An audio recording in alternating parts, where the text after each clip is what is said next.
If you have any questions or concerns about this week's episode, please call or text producer Dan at 778-288-9255. Start the party, Dan. Time to turn it up. We're getting crazy, going wild, talking nasty stuff. Dude scrolling outside, what a dumpster fire. Little roast, mad pup, sticking up the replies. We don't want to go to school. We don't want to get a job. We just want to get online and get our asses blocked. We don't follow the rules. We do whatever we want. It's Block Party, the podcast like we're tweeting a duck.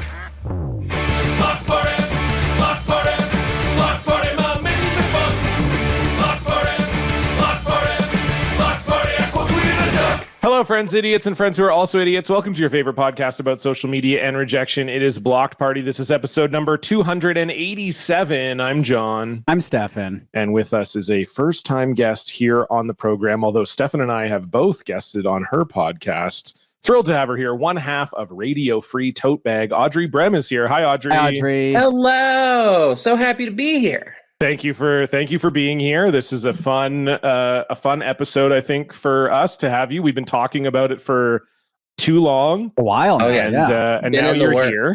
And you said, and I feel very, I feel very blessed for this. You said you put on eyeliner for this podcast. I did. It makes that. I did. I knew I'd be on very camera. special. Thank you. I knew I'd be on camera. I wanted to look my best. I wanted to have my Daft Punk poster and my paint. I wanted this all to be framed up nice, and I feel like I'm pulling it off right now. Oh, you're Absolutely. pulling it off for sure. Nailing for it, sure. yeah. And you had to turn the fan off for the noise, but when Yes. you came into the call, you had a fan right on your face, and it was very Baywatch-esque. Like you were really, yeah. It's a good presentation. Yeah, you look great. Yeah, Thank you so good. much. Now, I just do want to ask Dan actually something very quickly because I just realized, Dan, we are 13 episodes away from no longer saying your phone number at the start of the show. Oh, that's right. Great. Because it's every year, right? It's every 100 episodes. This Oh, guy it's doesn't every even 100 know how the episodes. fucking podcast Okay, works. so every Doesn't 2 know years. how then, math basically. works either. Well, we do like 100 episodes a year, right? I mean, we do if we count bonus episodes. we I do, guess, yeah. Right. But, it's not even 100 a year counting bonuses, but yeah, it's close. It's like 90. It's like three bonus episodes a month times 12 is 36 bonus episodes. Round it up, I 52. think, right? Well, yeah, you could round it up to 90. Yeah. Dan, but so every 100 episodes, we change the theme song and we change the opening. So we've done Rip It Dan, we've done Start the Party Dan, and then we've done Dan's phone number. I think it's time My for address? his home address. Yeah. Yeah, that sounds right. That's the next proper escalation. logical step, I feel like. Yeah. I mean, Home I've address, you guys have credit had to card stop number. me. You guys have had to stop me before from giving away my address That's on here. true. So Yeah. it's Is it fine. called- I don't care. Y'all don't have Social Security. What do you have? What's your social number that will insurance ruin your number? life if anyone hears it? Yeah, a social insurance Yeah, number. mine's 7. Dan. Dan. No, is that not okay? Sorry. No, Dan. That's like the one thing you don't like. It's way better to give away your address. What I are they think. going to do? yeah. Pay my taxes? Well, Well, that would actually be a huge improvement for you. Yeah. I don't think when people steal your identity, they do it to pay your taxes, but You never know. Could I be mean, proven What are wrong. they, what are they worth going to a do? try. Steal my debt? The fuck? I had nothing to lose. Yeah. That's a good point. Dan's just like, I got my identity stolen and it was the best thing that ever happened to me. They got all of would my be. affairs in order. I did actually get my my identity stolen one time. Really? I had been, we'll say perusing some sketchy websites, and I may have given my credit card number to one of them, and somehow they, backloaded everything in and got all my information. And I got a call from my father who said, "Did you just ask your grandmother for $7,000?" Oh, did And I I was had like- you or No. okay? It's like, wasn't me. She's like, my dad's like, they asked her for $7,000 and a bus ticket from Juarez. Oh, okay. I'm like, no, I haven't been south of the border lately, and so no, that wouldn't be me. It was a really disorienting phone call. It's good that they checked because I do feel like that's like the classic scam you hear about a lot where it's people. Well, the one you hear about up here, and I'm sure it happens all over the world, but you'll get people pretending to be like a cop and they'll like phone like a grandparent and be like, "Hey, your grandchild's in jail and they need money to get out," or they'll pretend to be like their lawyer or something. And apparently, it works really well. So when we're done with the podcast, John, that's what I'm pivoting to. Like you're gonna try and grift your grandparents? No, other people's grandparents. Other people. Yeah. I would never do that. All my grandparents are dead, John. So. I'm out too. I don't have any left anymore either. I have one grandparent left, and you know what? He's pretty cool. He's a pretty cool guy. We have the same birthday. You're pretty cool, Grandpa. Don't come to the family reunion tomorrow. Come on. So, I was joking that you're going to shoot up your family reunion. Yeah. What? But why? I don't know why you would. I mean, I guess maybe because your grandpa wasn't letting you scam him or something, is my understanding. Are you going to... an incredibly dark joke, and I'm very here for it. Thank you. Dan, I'm going to need you to cut that out, actually. That's a joke about my family. Why, does he listen to the podcast? I don't think he's listening to the podcast. No, I don't. I don't think who cares, so. Then? Yeah, my grandpa, he's a cool guy. He when he retired, he's 92. Wow. Okay. And or he'll be 92 this year. He's 91. Okay. And when he retired, he just like had all these sick jobs. Like he was a golf course marshal and just got paid in free golf rounds because he was like just wanted to golf. Then did he get to carry a gun? It's not quite like being an air marshal, Audrey. You don't go around the golf course just like, you better hurry up, you're slow player. Face a plane, motherfucker. Yeah. That would be fucking awesome. That would be cool. That's what you got to do as a golf course marshal. Just shoot people when they are playing slow. He got a job driving fancy cars to the airport for famous people. So it'd be like if famous people were in town in Toronto and they rented a car, he would just like drive the nice like Porsche or Jaguar or whatever to the airport to give to the celebrity, and then they would have like a car at the airport that he would take back. That's such a cool job. Did he ever drop any names? Or he never dropped any names. Wow, no. He's a tight-lipped man, you know? Yeah. And I then feel like if you have that job, a prerequisite for it is like not name dropping, probably, right? So yeah, totally. And maybe he was embarrassed because all the celebs stole all his money, and it was just tough for him. And then he had this job where he was a huge movie guy, and so he would rent old movies from a video rental store, and then he started writing reviews of the movies on cue cards. And just leaving, and like he would return it to the rental store with the review card in it. That's adorable. Just thinking like, oh, maybe someone would want to know this. And then letterbox. And then they did actually be like, oh, your reviews are actually like good. If we gave you free rentals, like, would you just write reviews that we could put like on the shelves and stuff? And so then he did that for a long time. That's awesome. That's really good. Yeah, so he's a cool guy. I wouldn't steal his money, is basically what I'm saying. Okay, good to know. That's good to know. You know what? You're a good grandson, John. Thank you. Yeah. Thank you. Yeah, but I would steal. Yeah, I guess I would steal money from other people, maybe. Yeah, why not? Yeah. You know? Yeah. Depends. I just had an old guy get really mad at me in a parking lot for, I guess, walking too closely behind him. What? Yeah, I mean, that's a classic old guy thing to get mad about, I feel like. It's a classic John thing to do as well. I wasn't even walking closely behind him. Fuck you, Dan. Did he shake his cane at you? Like, what? How did he wasn't that old. He was like mid-60s, and we were sort of like in between two rows of cars, and he was sort of going slowly. And like when there was a gap where there was no cars, I was trying to get around him, and he kind of wasn't letting me get around him. So we were just kind of like, I wasn't too close, but it was like we were an awkward distance apart. And then he just looked back at me, and then he said, "Fuck off." And I said, "What is?" And I said, "What's your problem?" Classic Calgary type of guy, you know. I'm gonna tell you the story's about to get much worse. Okay. I would say he's probably like mid-60s. Okay. And he turns out, he's like, "Fuck off." And I was like, "What? I'm just walking." That's literally all I said. And he's like, "You fucking pansies. You don't get it. You don't fucking get it. Like, I'll fucking kill you." That's what he said to me. What? So like, I'm inferring that like he thought I was walking close to him because I wanted to fuck him. I guess like you should have beat that old man. Jesus Christ! Oh my god! Should have fucked him up. That's crazy. Oh my god. Okay. Yeah, it was pretty wild. I was Thinking just a guy, what, like, that's such a, I mean, that's like, obviously, like, homophobes are like totally insane, but like, Yeah. a guy's walking close to you, and I mean, get over yourself, honestly. yeah, Like, that's what, I'm gonna come be. on. I'm gonna be straight up honest. I would not have Yeah. fucked that guy. Really, yeah. I tend to God. have legal action threatened against me by the elderly more often than physical Really? threats and violence. I work Like in retail, Okay. Oh. and so I have been threatened over, like, they'll bring in a sweater, it'll be threadbare as hell. They will have clearly worn it for like multiple years, and they're like, "I would like my money back, please." And I will say, "No." And then they'll say, "I'll sue you." And then I say, "Make sure you spell my name right on the complaint."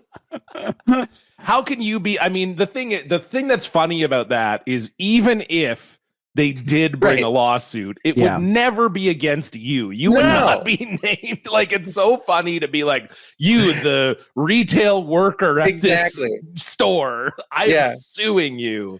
Yeah, I'm naming a clerk from Kohl's for a lawsuit, Oh my god. I never had, refusing like, to take back my shoes that have been worn for 6 months. when I worked at a wholesale plumbing place for several years, and it was like, sounds like honestly, hell. it was a interesting job. It was good. Like, I was mostly in the back with like the forklift and stuff, but that for a kinda couple rips. years it was so much fun. For a couple years though, I was like out front at like the counter, where like it was mostly like plumbers coming in and like contractors who were great to deal with because they know exactly what they want.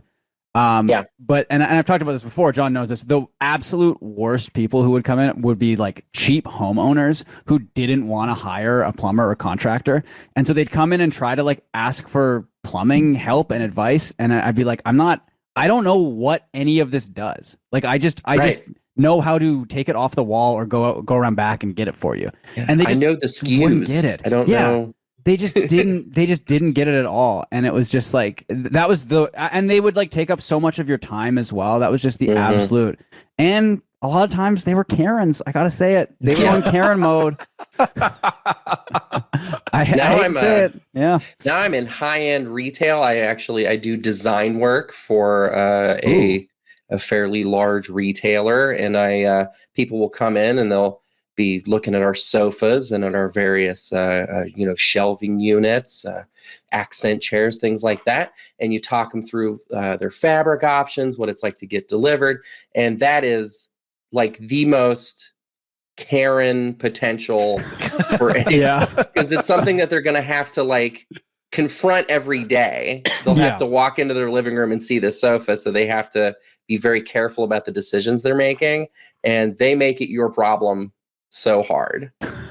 And it's funny that you mentioned the professionals being easier to work with. In my line of work, the professionals are harder to work with because they're like an interior designer who's coming in to work for a client, right? And they are just like, take that up by 1,000. Oh God! As far because as like, have you ever met an interior designer and you're like, this is a great person. I love this guy. She's That's so true. kind. She's so kind.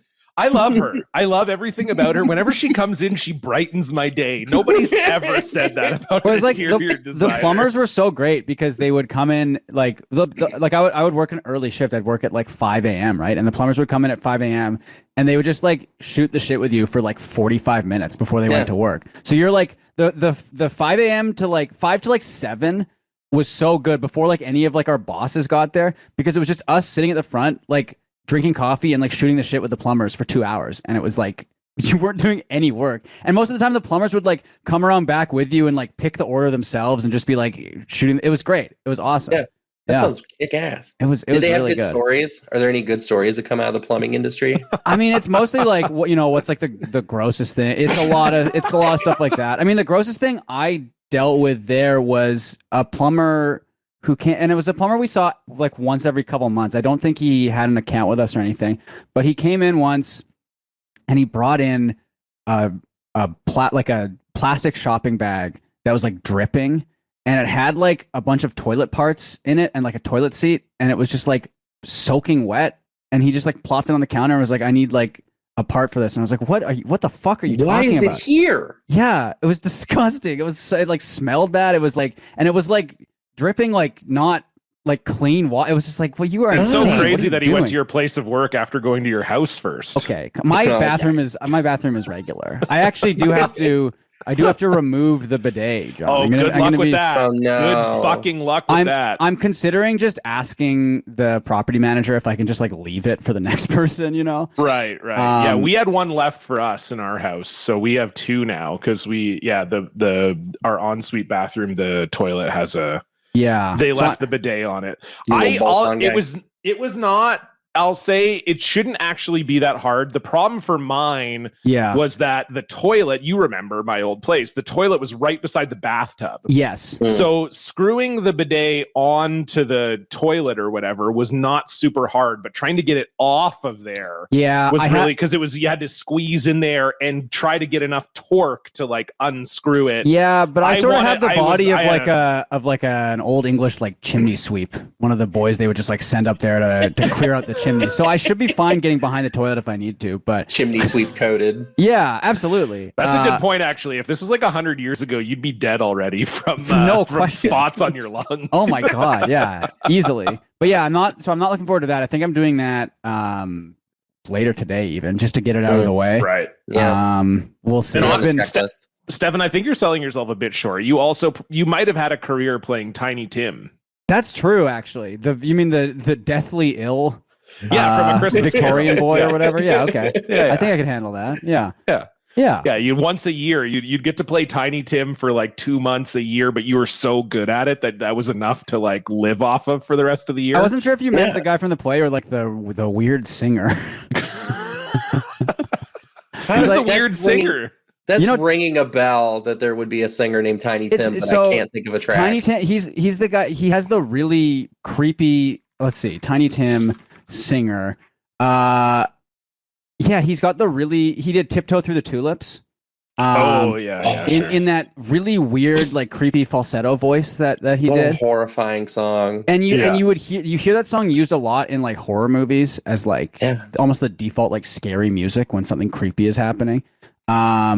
But yeah, just I thought maybe you meant him, John, because of I have been doing both. I mean, choose pick whatever you want, Stephen. Yeah, you gave me the thumbs up there. That was an accident. I was just you can never make it happen on purpose, but every time you're well, check it out. There it is. You can do it I can make it happen on purpose. Mine is pretty responsive. I get okay, you got the fireworks. Sure. But yeah, I don't know. I mean, but sometimes I'll just be like playing with my marker here, and then it thinks I'm giving like a thumbs up or whatever. It's fine. Is there one for middle finger? There isn't. Is there? No, there should be though. Come on. I mean, there really it was fun be. to learn that there was one for the devil horns because that was a new. There we go. That's good. That's really good. But it's like, are people giving devil horns at a rave? Like it kind of looks like a rave. Yeah, not clear. And also like when would you use Floyd. That? Yeah. When would you, like, because most of these are for like, I guess they're for like work calls, right? But like, or I don't know. It just seems it seems like a make work project at Apple. There's so much shit like that in these tech companies. It's all the little Google side projects. I can't think of any off the top of my head, but there were so many in the mid 2000s. You're like, wow, somebody got paid money to do that. Okay. Well, what was the Google social media? Was it Google Plus? Google Plus, yes. Was that what it was? That sounds right. And it was like supposed to be their version of Facebook. Yeah, it was a little more like Google minus. I mean, honest, John, speak on it. You know, hey, I'm talking that talk. You know, I'm auditioning for a late night talk show now. With stuff like that. That's my new move, I think. I mean, after the success of the curling podcast, I mean, it just keeps.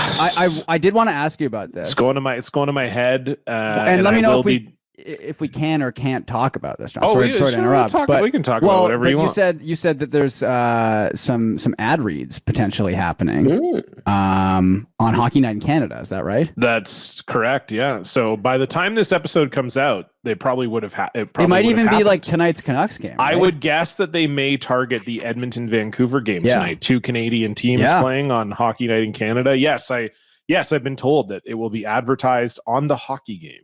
That is very cool. And it probably will mean that earlier today will not be the first time that I will be called a pansy today. So I'm going to get in the way of some like Edmonton oil worker who's like, get this curling. What's curling? What's a podcast? Oh, these fucking pansies. You know, I think that's. Do you think Chris Cuthbert is gonna do the ad copy? Yeah, I had or? to write a script. Oh, you did? Yeah, for Chris Cuthbert to read and be like, check out Broomgate. That's exciting. Okay, I'm gonna. You know what? I'm gonna watch the Canucks game tonight now. John. Wow. Okay. Oh, thank you, man. I know you weren't going to. No, I so wasn't planning on it. That's really nice of you. I will say I did. I was like, I had a Mother's Day thing on Sunday and was like doing a lot of like packing and taking stuff down to storage. And so I actually missed a good chunk of the game, but it was the classic thing of where, and John, I'm sure you've dealt with this too, where every time you're watching the game, something bad happens, and every time you're not watching it, something good happens. And so 100%. I was at the end of the game when Edmonton scored, I was like, I need to go take something down out of storage right now. So I missed the last like 40 seconds and then they won. So, you know. I had that because the Leafs famously in the last 8 years or whatever have made the playoffs every year, but they've only been out of the first round once. And last year was the year they made it out of the first round. And I was away commentating a curling tournament. And so I missed like good chunks of 3 of the games, and the Leafs won all 3 of those games. And the game 6, like overtime winner was scored like as I was commentating. God. So we're such bad luck. I think. It does make me feel like I should just stop watching altogether, but yeah, not a bad idea. It's not going to happen. Bro. I can't give it up. Are you a sports person, Audrey? I am not much of a sports person. I followed at the time they were the Cleveland Indians, now the Cleveland Guardians for a season. I had a friend who was real into them. I see the season where CC Sabathia was pitching for them. And they actually stopped being a fan because they changed the name. Yes, no, I was very offended that they would. Yeah, I get it. I get it. Yeah. I did see the Washington Commanders. I don't know if you saw this, John. They had like a throwback shirt, and it's Washington Commanders, but Commanders has the feathers from the old logo sticking out of it, and it's like, what? You missed guys the like point entirely. Yeah, you guys changed the name to stop being racist. You don't have to make Commanders racist somehow too. Like, what are you doing here? But honestly, not being a sports fan is the right call. That's like, I'm so jealous of people who aren't sports fans because it really is like nothing but pain and misery. Like that's kind of all it is. And I'm almost jealous of the really like stupid guy fans who just choose to be fans of like the Lakers and like the Yankees and the Cow. Well, I guess I mean the Lakers kind of suck now too, and the Cowboys sort of suck too. But you know what I mean, like front runner fans, right? It's Yankees, like you guys have the right idea. It is. I think it's fun watching your team win. You know, it just happens so infrequently. I heard something that people with gambling addictions, whether they win or lose, it activates the same part of their brain. It like gives them the same dopamine hit. Oh, interesting. Like it's about risk. It's not about whether or not you win, right? So I wonder if maybe the sports fan brain has a similar thing where like it's just like a libidinal explosion regardless of winning or losing. Well, because you always trick yourself into thinking like, oh, next year is going to be the year. You know, they just have to make a couple changes. It's going to happen like sooner. Like I'm a Vancouver Canucks fan. They've been around for 54 years and never won the Stanley Cup. John is a Maple Leafs fan. They have at least won Stanley Cups, but not since 1967. So we both know what that's like. And it's just like you just as a sports fan, you just have to lie to yourself and trick yourself. Otherwise, there's no reason to be I just am caught in that loop of like, well, when they finally do it, it's gonna be worth it, you know. Like we're gonna be the best. All I need is one. That's all I need is one. I can't give it up. Yeah, like I can't. That's the problem. It's just like, well, I've already done this for 38 years. I can't stop now. Like, what if I stop and then 3 years from now they win? Then it sucks. You know, because then you know. And if it does happen, you get to be like the Red Sox fans or the Cubs fans who like that year had to have been an amazing, like just perfect for them. I would become such a fucking asshole if the Canucks won a Stanley Cup to fans of every other team. It would feel so good. And you would just be untouchable. Like for at least a year. Scoreboard. Oh my God. I mean, I've experienced that as a Seattle Seahawks fan and it was really good.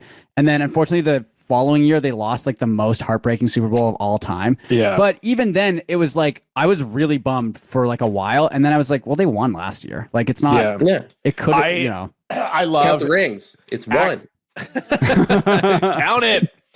Acting the Foolaman is like one of my favorite Leafs follows on Twitter, and he has a great tweet where he says, I don't think Leafs fans deserve a Stanley Cup, but I do think fans of other teams deserve having the Leafs win the cup happen to them. Yeah, I feel the same way about the Canucks. It's the exact same thing. Yeah. Yeah, it's funny talking about like our grandparents, because my nanny, my grandma, she was like a diehard Leafs fan. Like, so she would have seen them win the cup. Oh yeah, for sure. And that was like her dad.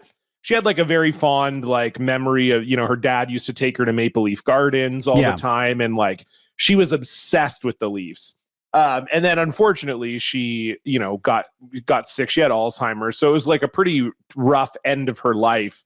But we were always like, well, she'll never die until the Leafs win. Like that was always the thing, was like, she has these health problems, but you know what? She's going to hang on because she's going to get to see the Leafs win one more cup, and then, whatever. And it's like, no, the Leafs just suck. And she passed away. It's like, okay, well, I guess, what are we going to say? Like, now I'm going to be moving on to my dad. That's going to be the net, like, well, they won. Yeah. And my dad's young. My dad's only 66. So it's going to be, he's got some time. I was talking I went to game 2 against Nashville where they lost. And my dad. And they played like horribly, right? Well, no, they played really, really well. They just got. Oh, it was like 0-0 or 1-0. No, they lost like 3-1, I think, or 4-1 with an empty net goal. But it was one of those games where DeSmith was in net and he was not good, right? But the Canucks like dominated. Like if you look at the deserve to win a meter or whatever, I don't know how much stock you put into that, but it was like 90% to 10% or something. It was one of those games. And my dad just looked over at me and was like, I'm going to die before they win. Like, maybe the fatalism of the sports fan, the ability to just make a pronouncement. This is what will be happening because this is what I deserve. Yeah. I mean, yeah. Audrey, like when you're not a sports fan, what do you have? Like, do you just get to live life in peace, or is there some kind of like equivalent to this that you're like, yeah, okay, I kind of relate to it because of this? I play competitive nerd games of various kinds. So I've played competitive Magic the Gathering in the past. I played competitive X-Wing miniatures games. Ooh, okay. Where I would you'd get together, get your homeboys together, you'd all jump in the whip and you drive out to Indianapolis at like 6 a.m. You bring your little plastic spaceships in a little box with all your cards and your dice and your counters and stuff. And you'd square up against somebody.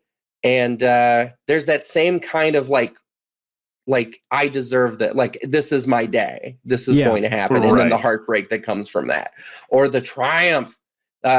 Oh my God. I actually, at a 53-person tournament, so we had a bye round. Somebody would get a bye every round, but I came in like 12th one time. I finished in prizes, which was really nice. At that particular tournament, I ran into a guy that I had beaten in a previous tournament as well. Like, we were in Indianapolis this time. We were in Louisville the time before, and I end up in the final round against this same dude.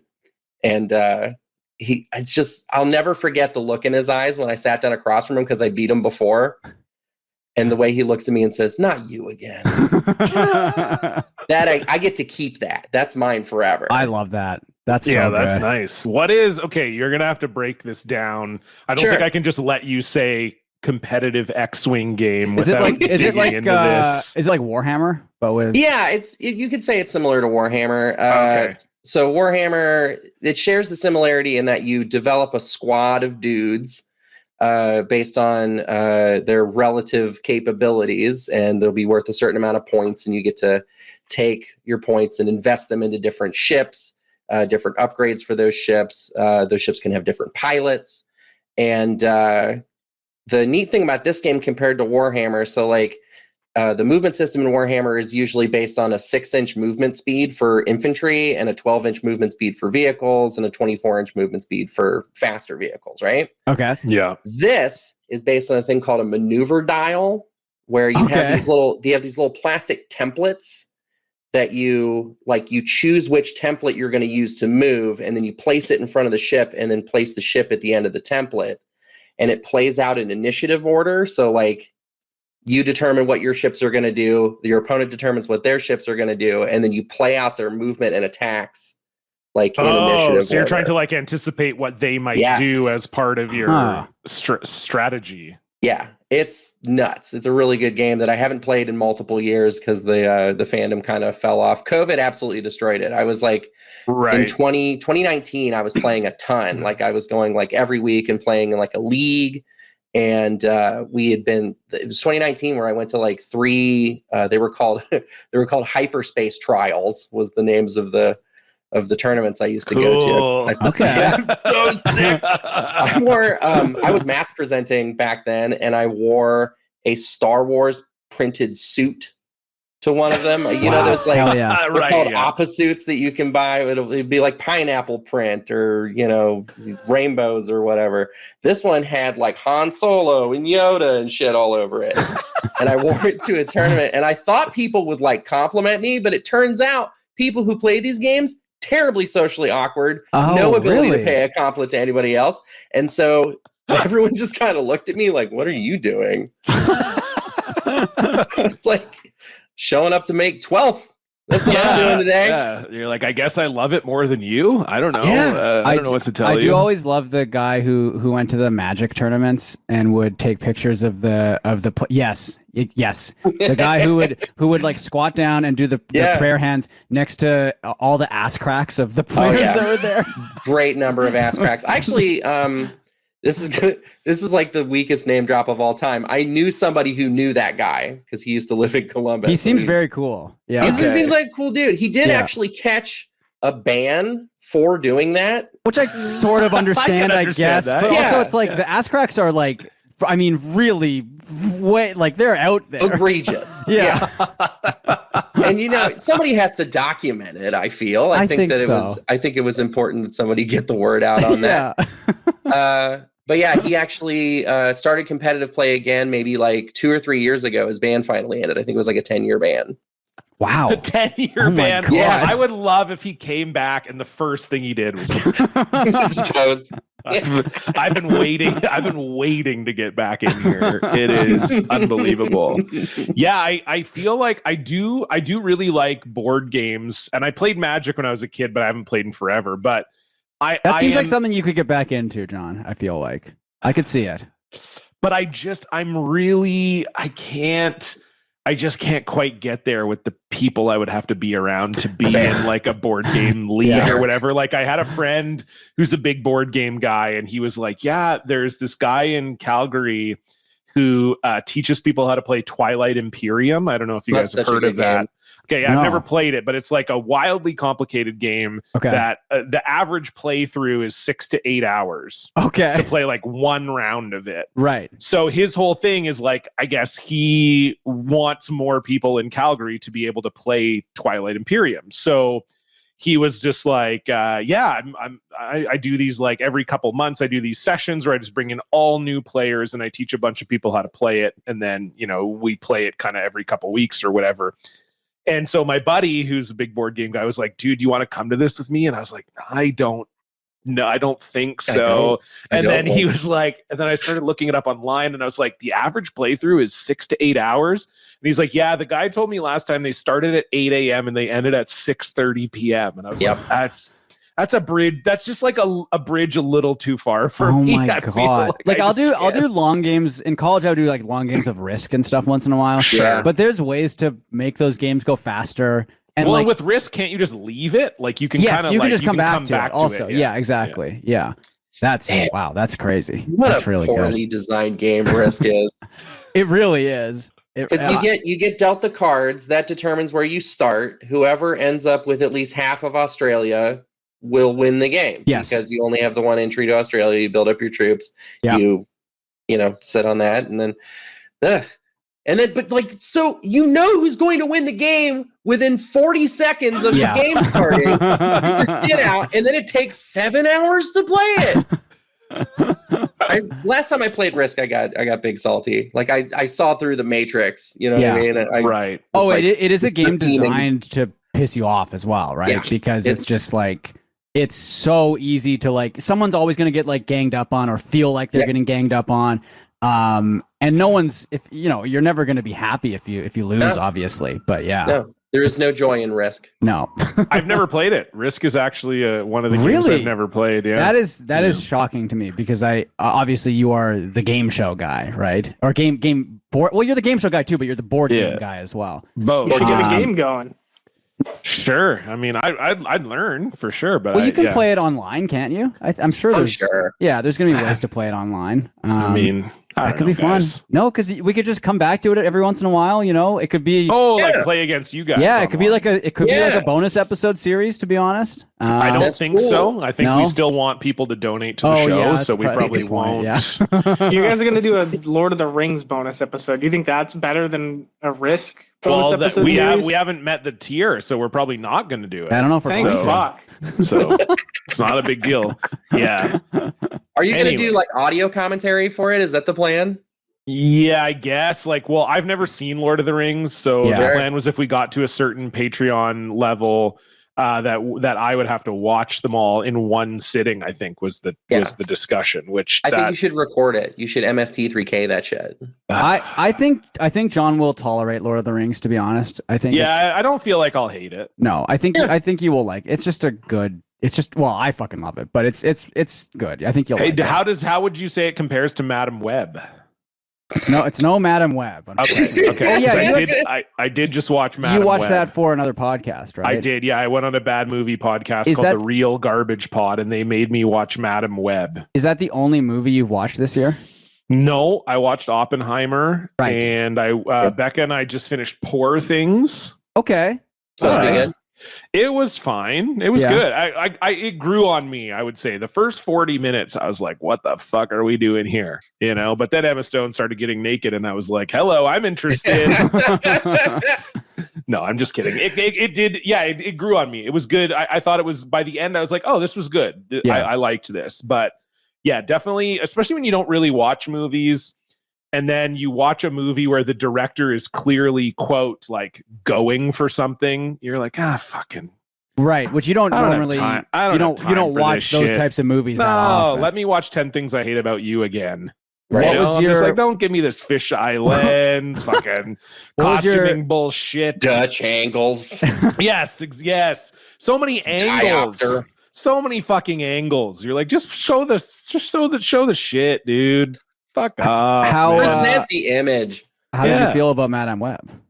Loved it. Madame I mean, Web. whatever her name is, Dakota Fanning, so hot. Dakota Johnson? Yeah, I that's mean, it. Just so hot, and just everyone's so hot. Sydney Sweeney's in there. and Everyone looks fucking great the in other- it, but it's like the Everyone looks stupidest movie great. ever, right? I'm joking. Dakota yeah. Johnson fucking pissed me off.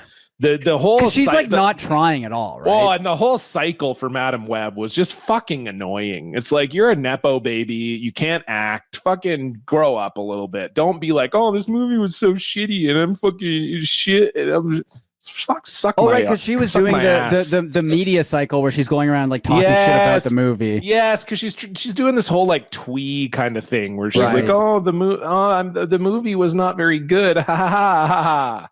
Yeah. Shut up. I think the only time that you really can go around and trash a film that you were in is if you were Hugh Grant playing an Oompa Loompa. Oh, And he Yes. did do that. He did Yeah. trash, which like that's so good. Like I'm just imagining Hugh Grant smoking a cigarette and saying the makeup was horrible. that Yeah. does seem like a movie that John will watch at some point. I'm calling it. Wonka? I'm calling it now. Before the end of the year, John will watch Wonka. Well, I'm a big Chalamet guy. Of course. Mhm. Well, have And you of course, seen- I'm talking about Pauline Chalamet, Sex Lives of College Girls. Great show. Wow. Have Timothy you seen? Chalamet's sister. Have you seen Dune or Dune 2? There's no way, right? Of course not. Okay. I just wanted to make sure. Of course I not. would like to see these films, but I do not have any attention span for it. I have to be clicking cards in order to maintain any of my interests. Yeah, I mean, I'm Mhm. sort of the same way at home, but I can sit down in a theater and That's sit there true. for 3 hours. And I mean, I watched Dune 2 3 times in theaters. So That's stupid, dude. I know. I understand. It's not normal. But the Shai Hulud, and it looked, it just, We saw it in IMAX. I mean, it looked great. It was such a good time. I saw the new Planet of the Apes movie yesterday. Oh, Okay, that's a bridge too far. It was good. come It was good. It was. I enjoyed it. It was good. It's nice seeing some apes go crazy, you know. And I liked it. It was good. right there. It was it was not as good as. I mean, I was gonna ask John. Have you seen? I mean, there's no chance you've seen. I don't want to call it the original trilogy, but the most recent trilogy of Apes movies. I saw the Planet of the Apes that came out. You saw the Tim Burton one?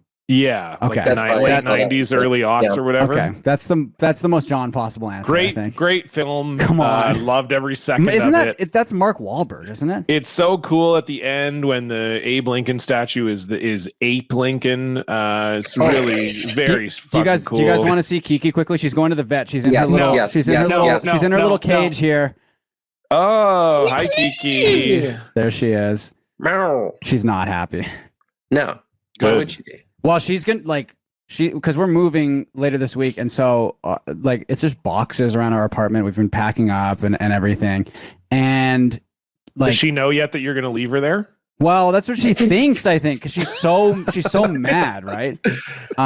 So I think she thinks we're just planning on leaving her. But the only thing keeping her going is that she's able to climb up on top of the boxes. Yes. And be high up, which she loves to do. But You love advantage. she loves it. But I think this is going to be a rough week for her because it's the big move plus going to the vet, and she's just not feeling it at all. That's nasty that you would do that to your cat. Yeah. Well, rough. I mean, the vet. Nasty it's, boy. It's important to go to the vet. I feel like. I think she's you're climbing up supposed on- to do that. Climbing up on the boxes to get those classic Yorgos Lanthimos angles. Oh my god! Wow, Those you know what? crazy angles. John as the film guy, I have a lot of time for. I'm really enjoying it a lot. It's weird because I just retain information. So it's like I don't like movies, but like in the Discord, we have our Learned League like private rundle or whatever where I play against listeners of this podcast. And they're always amazed that my film score is good because I'm always on this pod being like, I hate movies. But it's just like I have good memory. Yeah. And I'm pop culture adjacent You hate to all movies. this stuff. You hate movies, but you love knowing about movies. Yeah. Yeah. Love I knowing kind of have the same thing. Yeah. Kinda got the Okay, same you're not a thing. movie person either, Audrey. Right. Not much of one anyway. Like I watch the same shit over and over again. Like it's not a very fashionable answer, but I love Pulp Fiction quite a bit. I'll put that flick on and just like Never seen that. just like talk along with it, just like do the lines and shit. Yeah. Yeah. Fun. But not Yeah. the Quentin Tarantino ones. Yeah. Well, yeah. Wanna I think be clear? I would avoid those ones if you I can. don't think I've ever seen a Quentin Tarantino movie now that I'm thinking about Wow. it. That's quite an accomplishment. Let me look Really here. something. You know what I mean? They're really something. You should watch- That's not true. That's not true. I've seen Inglorious Bastards. Okay. That's So I have seen that. And Christoph Waltz scene at the beginning. Where he's amazing. doing the monologue. Unbelievable scene. Unbelievable scene. That's the only one I've seen. It sucks because there isn't really like an answer here that I could give that would be funny. Like I can't be like, the only one I've seen is Death Proof. You should. I guess that's his that would actually be kind of funny. I think. That's the most funny answer. I think that have would be the not seen funniest it, one. But that is the. You know funny what? Can you do me a favor? Can you watch Jackie Brown? Because that Jackie movie, Brown rips. that movie fucking rocks. And a lot of the reason that it's really good is that it's based off an Elmore Leonard novel.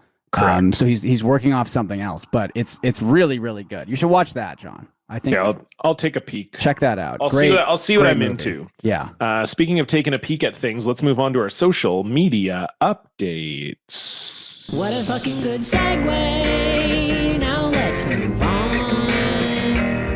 It's time to discuss what popped up in your feed. Who are you following? What did you see? Sports or politics, tweets and skis, hot takes on the TL or fast food freaks. It's our social media update.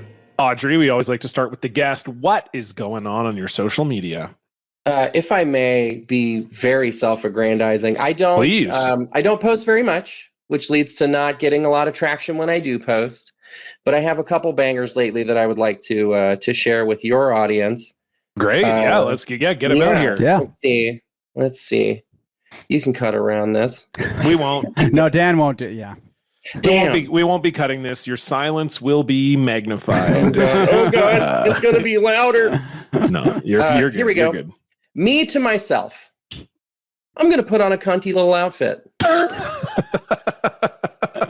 Pretty good with a picture of the cunty little outfit. Yeah, I feel like I saw that tweet. If I recall, it was kind of like a maxi skirt with the Vans. Am I remembering that? Yeah, with Vans and a skater skirt. Yeah. Okay. And I had a top that had little motorcycle print on it. And I had the one shoulder down, so I was looking like, wow. So you were just serving. I got a flat tire that day, so I had to sit in the service station for like 4 hours wearing that. So that was. Yeah, you were servicing the station with cunt. Yes, I wish I could put on a cunty outfit. I feel like I just don't. Buddy, you could easily put on Do you a think I cunty could? outfit. You weigh like 140 pounds. That's so nice. I think I could put on a cunty little outfit. Maybe I could. You absolutely could. Oh, thank you. I'm thinking crop top. Yeah, okay. 100%. Okay. I'm thinking, ooh, what about? So I think this is an unconventional choice, but basketball shorts as a cunty choice. Oh, I like that. Crop top and basketball. Low. Yeah. You know what I mean? I like that. That's good. And So it's getting hot out. You know, it's almost the summer. I will say, I'm picturing like graphic tee. Like I'm picturing like endless summer t-shirt, but cropped. Okay. With baggy basketball shorts. I'm on board. I will say we made the mistake of because the place we're moving to has central air conditioning, and so we sold our portable air conditioner like a few days ago, and I was like, well, it's not like it's gonna get that hot. You know, it's fine. We can sell it early, and it's like it's not even that hot. It's just that this part of the apartment is really hot, and I'm just like, you dying. mean your sunroom? My sunroom, yes, man. The sunroom that I'm in is quite hot. But like this morning, I was streaming at 8 a.m. and had to like go change my shirt after because I was sweating so much. It was brutal. But I didn't get changed into a cunty little outfit. I just sorry. Well, cunty's also that's okay to say too. I think. Well, yeah. But I didn't get changed into a cunty little outfit. I'm just wearing like a black t-shirt. So yes, yeah. Well, we'll get you serving. My dude. Okay, thank you. I really appreciate it. I have one more post I'd like to share. Yeah, please do. I was smoking a cigar in my car once, vibing in traffic with my windows down, and a dude in the oncoming lane stops and yells, "You liking that blunt, Grandma?" I haven't stopped laughing about it. Okay, now if you're not watching the video of this episode, Audrey looks nowhere near the age to be a grandma, which is very good. I had a top that had like ruffly sleeves. Okay. So I'm thinking that's what it was. Okay. It had to have been the sleeves. And the person thought that it was like a Philly blunt or something that they that it wasn't a cigar. It was a black or whatever. and mild, right? Oh, so it was like, a Rillo. That's really good. You liking that blunt, Grandma? Liking that blunt, Grandma is so funny. Oh my god, that is easily my favorite Snoop Dogg album. That phrase, it's just one of those phrases you hear and you're like, yeah, I'm gonna be saying this out loud to myself, walking around my apartment for sure. When the DMT floods into my brain, that question will float to the front. Yeah. That's really good. This is reminding me, it's very grandparent heavy episode here, but yesterday I'm in this Slack and yesterday there's like 100 people in it. And someone asked like what you called your grandma and grandpa growing up. Right. Like what was the name? And someone said that they called their grandparents, first of all, they called their grandpa like P-Pop. Okay. And then sounds like a urine flavored soda. Yes, 100% P-Pop, like P-E-P-O-P. And then they, I guess, called both of them P-Pop. So they had to differentiate between them. And for some reason, one of them was called P-Pop Dump Truck. I guess like when they were a kid, maybe when they were a toddler, they associated this P-Pop with a dump truck. I don't know, but that is easily the funniest grandparent name I've ever heard in my life. That's really good. P-Pop sounds like truck. P-Pop got a dumpy. That's what it sounds like. Definitely does sound like this. Let me see if I can find what the other one was. It was P-Pop Dump Truck and P-Pop Dump Truck is really good. It's unbelievable. We like people in the thread just like lost their minds. Of course. Okay. One is P-Pop Dump Truck and one is P-Pop Golf. Okay, so all right, that's a good way to. Now, did the person who Sounds like a posted mobile this? game. Yeah, it really does. Did they sound like they were like, I know how weird this is, or were they like, this is normal? I don't know. They didn't really say. It sounds like it was their cousins. Okay. So it sounds like their family were Peepop and Meemom were the grandma and grandpa, and then he said that his cousins that were a decade younger differentiated the Peepops by calling them dump truck and golf respectively. That's really good. Calling a guy dump truck is really funny. Amazing. I Of love course, that. I replied, pancaked by a drunk Peepop dump truck driver. If you have a great grandparent name, send it in. I mean, Yeah, I'd would like to love, know. I would love to hear it. Some of these in this thread were fucking nuts. Like mine was very normal. It's just like grandma, grandpa, nanny, papa. That's it. But some of them are just like absolutely wild. So I was loving wilder than dump truck and golf. No, that was easily the wildest. That was the pinnacle. Okay, That was the pinnacle. Once that was said, it was like, this is over. Yeah. You know, but just some of them are just like, Gaw. They called their grandma Gaw. Gaw. Gaw. Gaw. Gaw. Gaw. Okay. Yeah, truly wild. Anyway, that's all I got on that front. But if you have a great grandparent name, please tell us it. Stefan, what's going on in your social media, please? Well, I don't know if either of you have seen this, and I'm not really paying attention to it, but obviously there's like the Donald Trump trial happening right now, and Michael. That's all I'm doing. I'm watching it all day, every day. Of course, Michael Cohen Resistance. was called to the stand today, and there's just a very funny cross-examination from Trump's lawyer to Cohen, which is so Todd Blanche is Trump's lawyer, and he says to him on April 23rd. Of course it is. I know. Those are the best names. I know. Sounds like a Tennessee Williams character. on April 23rd, you went on TikTok and called me a crying little shit. Cohen. That sounds like something I would say. Yeah, get his ass. And then afterwards, Blanche continues. He asked whether he called Trump a dictator douchebag on TikTok. Cohen responds, sounds like something I would say. Blanche continues. On that same TikTok on April 23rd, you referred to President Trump when he left the courtroom. You said that he goes right into that little cage, which is where he belongs, in a fucking cage like an animal. I recall saying that, Cohen says. I recall. That's That's banger. yeah. Banger. Sounds like me. Yeah. Very, very funny.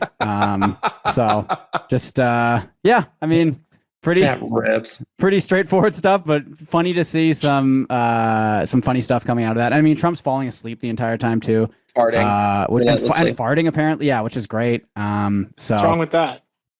well, he's not I don't recording a see that. podcast, Dan. He's on trial, so he shouldn't be. Yeah. Have you? I mean, I've farted in a courtroom plenty of times. Have I? I've been in courtrooms. Have I farted in a courtroom? I have to think. I don't think so. I don't think I've ever been in a courtroom. I have not farted in a courtroom. I know that for a fact. I never even went on like a field trip. You know, We like did a sometimes field they'll do a trip, field yeah. trip. I never even went on a field trip. I Yeah, don't think we I've been in did a a courtroom. field trip there. Dan, have you fallen asleep during an episode of this? Sorry, 1 second. He's talking to Oh, his, sorry. the Yeah, construction people are working on his apartment right now. Right. I forgot Sorry, what about was that. the question? Have you ever fallen asleep during an episode of Blocked Party? When I fell asleep on the floor of the studio. Yeah. Oh, I didn't think you were asleep then. 'Cause Oh, I guess he you were was on the asleep. other I side was of the out. floor for me. I thought you were just kind of like rocking he back was- and forth, holding your stomach. No, he was laying on the floor of the Yeah. studio and he was asleep. Yeah, definitely. Wow. Wow. Yeah. I would Pretty say there's impressive. multiple times maybe where Dan hasn't fallen asleep, but he has not been with us. That's true. Yeah. That's happened plenty of times as well, yeah. Where I've it's fallen asleep just- editing, but never recording. I've Oh, done yeah. worse things while we've been recording, but like what? Name a I'm not thing. at liberty to talk about this. Okay. Forget I said anything. Like what? Murdered? You're making it sound like, I just went murdered a guy. I know we have an interesting like work dynamic, but it's so funny to say that to your boss. I've Yeah. done some insane shit while I'm working for you guys. I mean, once in a while, I'll just get up and go jack off into the toilet. You Sure. jack off during episodes? No, not on What- a regular basis, but I've done it before. Wait, you yeah. have during an episode? 100%. What are we doing that's making you want to go jack Yeah, off? that's a what great I'm question, trying to- Don. What's getting you stirred up, dude? Probably boring the shit out of me. Oh, so you're not even horny, you're just bored and you're like, I need to go do something. All right. Isn't that why you guys jack off? It's the same impulse that makes you jack off, like go to the bathroom and jack off in algebra class when you were in high school. Which I also did. So There's no way you took algebra class, Dan. no, it was math class. Okay. But no, I dropped out in the 10th grade, so I didn't make it to algebra. No. I made it to John? 11th. Good enough diploma, baby. Let's go. In fairness, bra is in the word. That's So true. Yeah. it does That's a good get- point. It That's just all it gets you takes sometimes. automatically horny. Yeah. You know, when you're You that got the age word and bra you hear there. bra, you're like, Yep. okay, let's go. Yeah. Ah! I've never made that noise John, before. I think I know what your Good social noise. media update is, 'cause I think I saw you posted in the Discord. I'm so excited for this. This video is insane. This is an insane video, yes. So former NBA player Glenn Big Baby Davis was... He's called that because he looks like a big baby. He does. Okay. He genuinely looks like a giant baby. And he was convicted of trying to defraud the NBA's pension program. So him and a few other...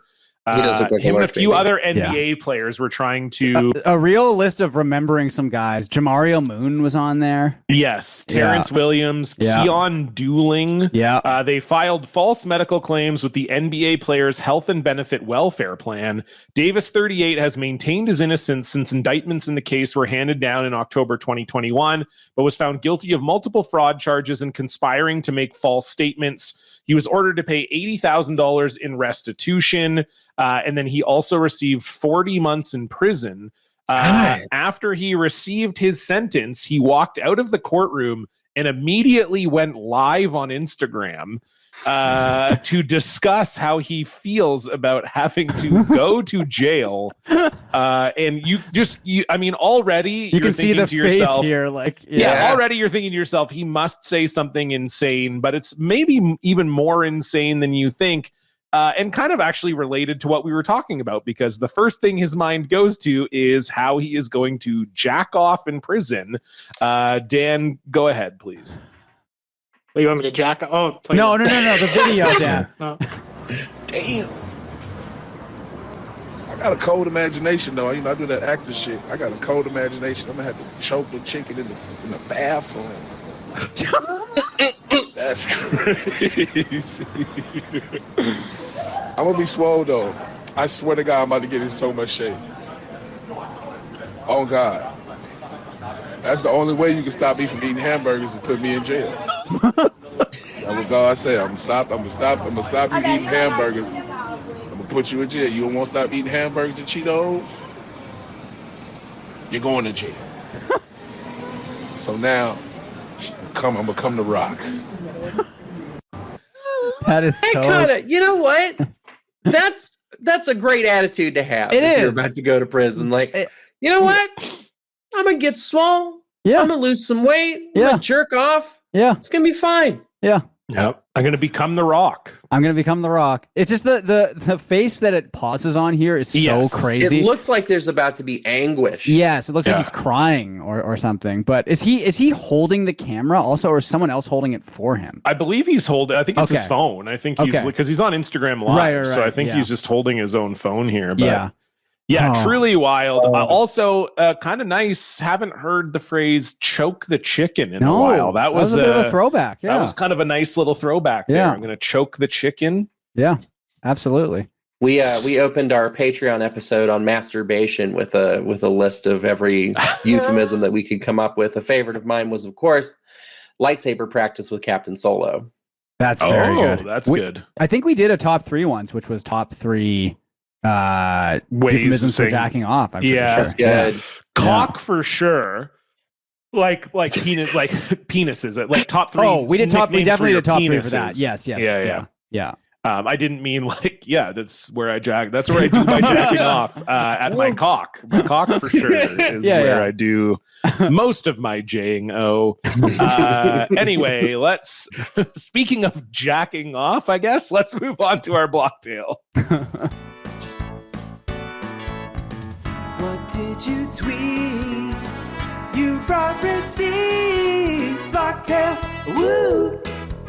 No longer can see the post. It's a Blocktail. Woo! You probably deserved it. It's a Blocktail. Okay, Audrey, the floor is yours. In this case, I absolutely deserved it. Shout out. This would have been back maybe 2011, 2010-ish. Okay. I was a local DJ of some renown, like at least among the other local DJs in town who played the styles of music that I was into. Particularly, I played house and techno. Specifically, I was a four on the floor kind of DJ, and there was a big movement towards dubstep at the time, and like everybody was playing dubstep. So I had some friction between myself and some of these DJs to begin with, because they're taking time slots that I would like to have and playing music that I feel is inferior. Right? Of course, So I would get hyphy a little bit on Facebook. I would like come at some people sometimes. And it also happened to coincide with when this would have been like right after Occupy. What year was Occupy? That was like 09, 2010. Yeah. Right? It was like that era, I feel like. So it was right around the housing crisis. Yeah, absolutely. So it was the timing, 2011, September to November 2011. Okay. Yeah. Okay. So this would have been like the following year. So it'd been like 2012. I had been hipped to some revolutionary literature by some folks that I was hanging out with down at the Occupy encampment in Columbus, Ohio. And I was getting real into like the revolution, and shit's going to go down, and it's going to be, we're going to remake society. It's going to be great. Right. Yeah. And I was making all kinds of posts all the time about, we need to have a just world. We got to end the carceral system. We have to achieve economic equality. Like, these are all things that I still believe, of course. But I'm a little less of a psychopath about it. I was being like real nuts online. Yeah. And one day, this other DJ named Corey, who was a dubstep DJ of the hated variety. Great DJ name, by the way. DJ Corey. Yeah. I think what was his DJ name? DJ Nice. Oh, okay. I think it was. So you were mean to DJ Nice. I was mean to DJ Nice. And I can't remember exactly how it went down, but we had like this huge exchange where we're going back and forth. I think it was about income inequality and how he was, now it's all coming back to me that I'm thinking about it. I was talking about how no matter what kind of work it is you do, you should earn a living wage, because we as a society have deemed it necessary to have on-demand fast food 24 hours a day. And if you're doing that kind of work, you are providing something to society that is of necessity, apparently. Yeah. And you should be able to, I don't know, have a place to live and food to eat and pay your bills, right? Yeah. He was, of course, more of a free market kind of guy, and was arguing against how that would increase the costs of everything, the standard arguments that you get against this kind of utopian statement. And I told him that he was of no use to a just society. He's like, you're getting the wall when the revolution comes. It's no good what you're up to. We need to achieve post-scarcity, and you are not useful in that endeavor, and so you can fuck off into the sun. And he blocks me. Okay. Which, fair, good. Makes sense. You probably should have. I was being a real shit. And then, over the course of like the next 6 or so hours, I'm getting reports of the conversation that continued on that post from a friend of mine. This was on Facebook. Who was apparently they resorted to some homophobia. I was mask presenting and a bisexual, ostensibly guy at the time. Right. And there was talk of careful not to get in front of their purple yogurt shooter, is what they referred to my wiener as in this spread. For some reason that came up. Interesting. And yeah. And I feel like nobody came to my defense either. Like, everyone was just kind of like letting it drop. Like, oh yeah. They're not doing the right thing here. They're definitely fucking up. And so I got dragged on Columbus, Ohio DJ Facebook for a couple days. That's very good. DJ Nice, not very. Should be called DJ nice. Not Nice, I think. Right. DJ Mean. Yeah. DJ Mean, yeah. DJ Meanie Head. Yeah, get him out of here. Yeah. I do. DJ of no use to a just society.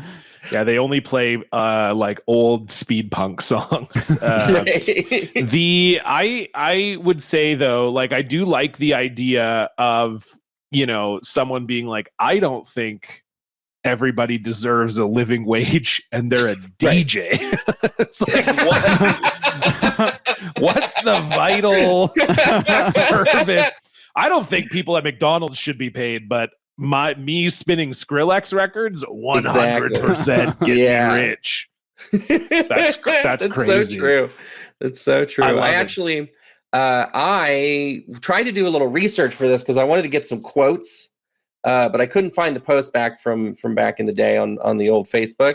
But I did unblock him because I, of course, you know, when somebody blocks you, you block them right the fuck back. Of course. Of course. He had at some point unblocked me. And apparently he's a photographer and geologist now. Okay. Okay, cool. All right. Okay, that's good. That's Keep on rocking. Yeah. You know? Keep doing what you're doing. Why not? No ill will, DJ Nice, if you hear this. There you go.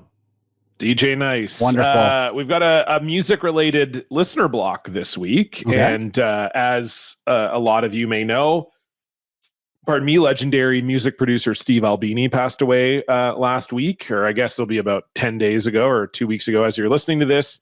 And this is, you know, I think everybody has, you know, shared a lot of stories about Steve Albini, definitely a very authentic guy. And this is a great authentic Steve story. This is from Davis. Davis writes, now that he's passed, I'm sharing my very brief interaction with producer, musician, grump, and most importantly, Steely Dan hater, Steve Albini.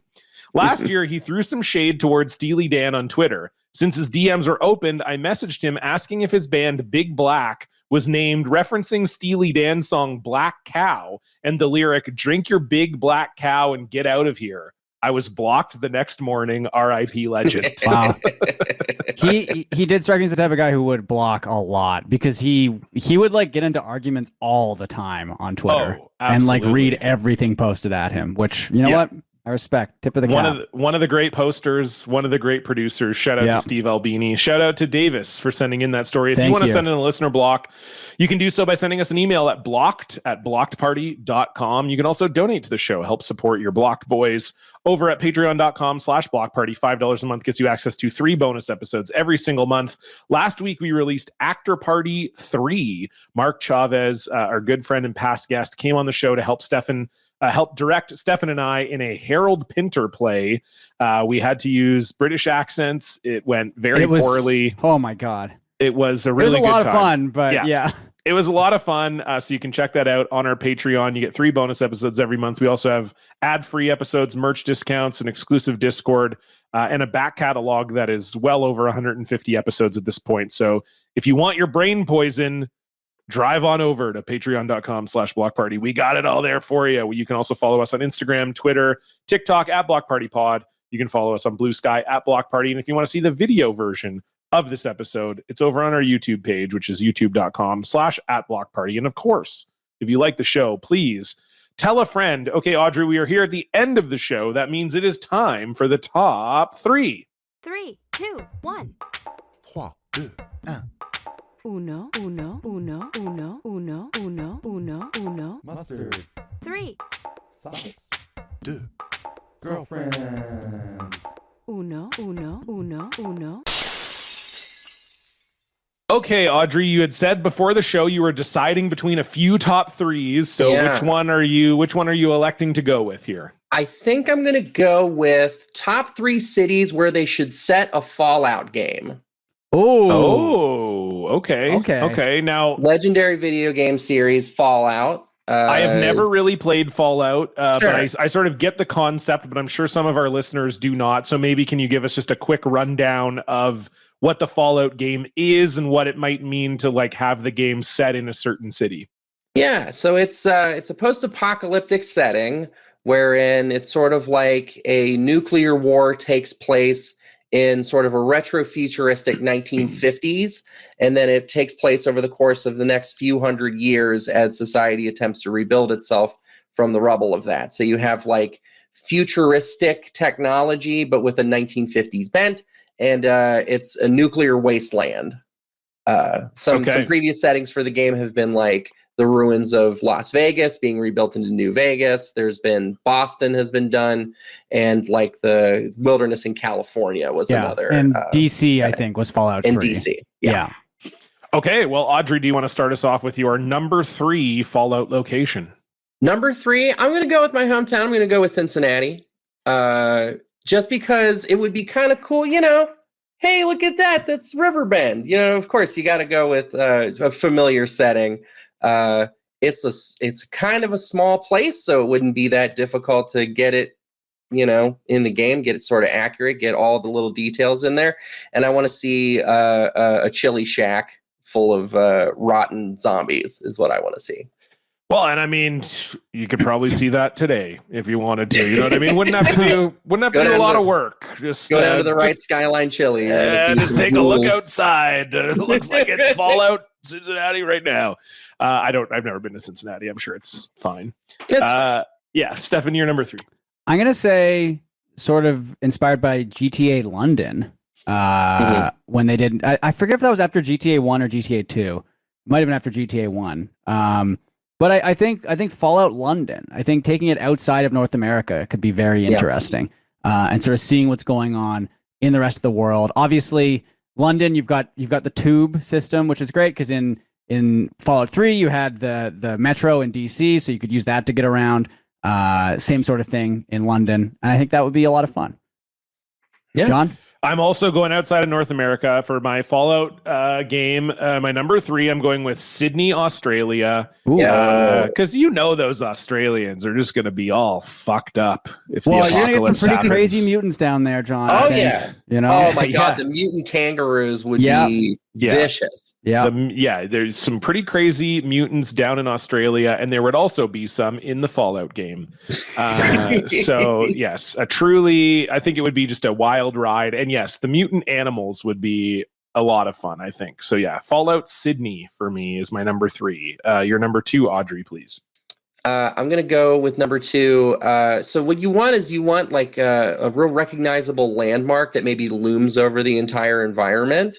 So I'm going to go with Rio de Janeiro. Oh, that's Christ the Redeemer. The huge Christ the Redeemer statue just looming over you the entire time you're fighting all the zombies and raiders and mutants and shit. Mm-hmm. That's a great call. That'd be really sick. That's really good. Well, you could have like all the beaches and stuff. I feel like would be fun. Yeah. You know, Copacabana. You got all the stuff there. That'd be good. And the big, like the wealth disparity could be a really cool thing too. That's so you have like these luxury homes next to favelas and shit. And so you're like seeing how society would play itself out in that kind of setting with the complication of it being the nuclear apocalypse. That's a good choice. Yep. Very good. Number 2, you know what? I'll go with my hometown. I'll go with Vancouver. Because I do think similarly, you've got a good environment around here. You've got the mountains, you've got the beaches, you've got the downtown area, you've got Stanley Park there. You know, there's all sorts of things that I think would work well in a post-apocalyptic game. And I think just the general Pacific Northwest setting is very good in video games. I find. Gorgeous. So yeah, I'm gonna go with Vancouver. John? I'm gonna go. We gotta get a Canadian city in here. So I'll go Fallout Toronto. Again, you have the iconic, you got the CN Tower. I believe the Fallout one that was set in Boston, like Fenway Park, is part of it, is like playable and stuff. Like, so it'd be cool to see, like, because the CN Tower is, you know, the Rogers Center is where the Jays play, is right beside the CN Tower, so you could kind of have that as a motif. And yeah, you got Lake Ontario, you got Canadians. I want there to be like just straight up like hoser type guys, you know. Just a ghoul wearing a deer stalker. Yeah. Well, exactly. I also know in the Fallout universe that Canada was annexed by the U.S. as well. Yeah. Oh, were we? Yeah, so it'd be sort of interesting to see what was going on there exactly too. It'd be dumb. Yeah, good choice. Okay, Audrey, you're number 1. My number 1, and I've been thinking about this for a long time. I want this game to be real. Fallout New Orleans. Oh, yeah. Ooh. Because you've got the swamps and shit and zombie crocodiles or alligators, I guess, down there. They don't have crocodiles. That's the Nile. But yeah, like fan boats and shit. I think that'd be super cool. That's a great and choice. then, like all the culture and the, you know, and like I did want to see a Creole zombie. Because in Red Dead Redemption 2, you basically get to go to their version of New Orleans, and it's really, really fun.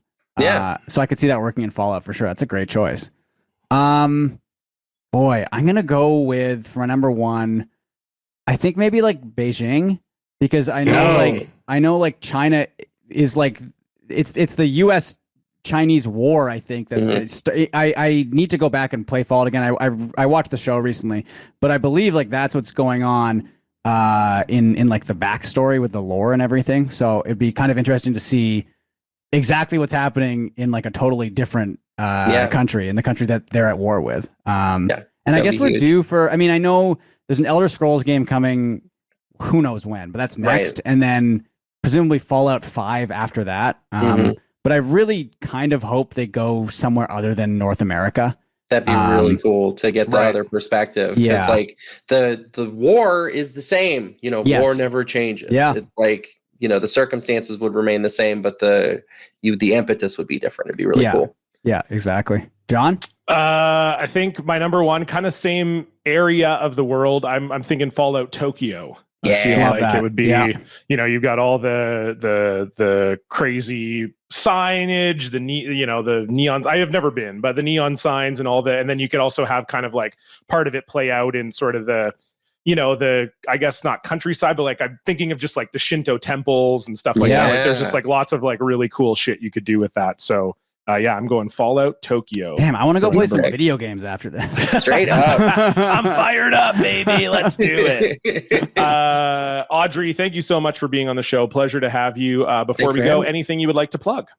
I would like to plug two little things. The first of which is Radio Free Tote Bag. It's a show about relationships that I do with my co-host Donovan, former guest of this program. Yeah. We've had both of you on. We've had such luminaries as John McAfee. Yes, Dono told us that story when they were on the show a few weeks ago. Yeah. Jesse Farrar, you know, just to name a few. We do heartfelt relationship advice as well as goofy japes. So we're dumbasses with a good heart on that program. It's really good. I also have a little smaller side project that sporadically releases. I do a podcast called Data Transfer. It's a trans feminine reading of the Digimon Adventures animated series that I do with my partner Corla. We are nearing the end of the first season. Hopefully we're on the penultimate episode, and we've got a special guest lined up for the finale. So stay tuned to that. Data Transfer. Hell yeah! And where can people follow you? You can follow me on Twitter at RFTB Audrey, or on Blue Sky at Aud AUD. Oh, amazing. Okay, great. Well, there you go. Check out Audrey's pods, Radio Free Tote Bag, Data Transfer. Again, for us, you can check us out, Twitter, Instagram, TikTok at Block Party Pod, Blue Sky at Block Party. This episode is on YouTube at Block Party as well. And if you want to donate to the show, it's patreon.com/Block Party. Thank you so much for listening. We'll see you back here next week. Goodbye. Goodbye. Bye.